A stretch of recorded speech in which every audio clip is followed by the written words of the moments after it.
Welcome to Life, Death, and the Law, presented by the law firm of Deason, Garner, and Hansen, hosted by attorneys Shawn Garner and Adam Hansen.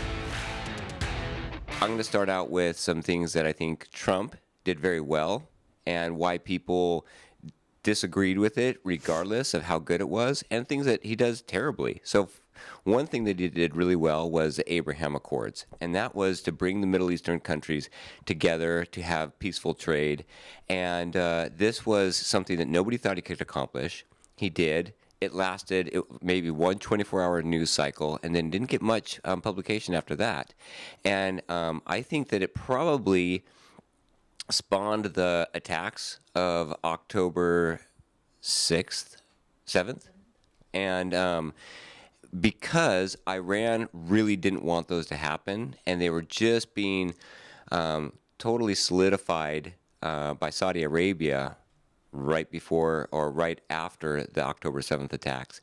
And that was a wonderful thing that happened. The Abraham Accords, that was to normalize relationships in the Middle East. And then another thing was, I think that he really tried to ramp up, well, I don't know if this is a good thing or a bad thing, but he really tried to ramp up awareness about COVID and the vaccine. Now, there's a lot of people that absolutely hate the vaccine.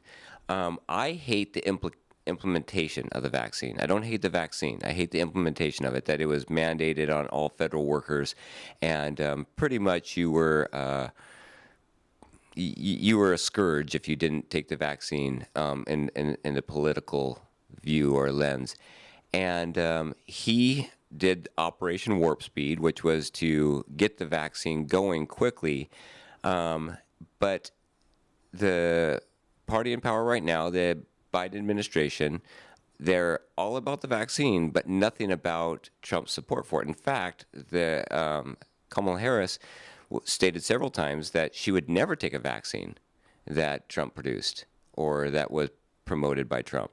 And I thought that was an interesting thing, because then the Biden-Harris administration required it and mandated it on every federal employee and all the people serving in the armed forces. So it seems to be that Trump can't do anything right in one party's eyes, and that's the Democrats. And also there are never-Trumpers. I think Mitt Romney is one of those that's a never-Trumper. Mitt Romney is somebody that I highly respect. I think he actually serves in politics for the right reasons, but I don't agree with the never-Trump concepts, that he can never give credit where it might be due. If you have questions or want to know more about something that was discussed today, please call the law firm of Deason, Garner, and Hansen at 928-783-4575 or visit yumaestateplanning.com. Want to hear more Life, Death, and the Law? You can find it on Spotify, Apple Podcasts, and YouTube's, or any other platform you listen to your podcasts.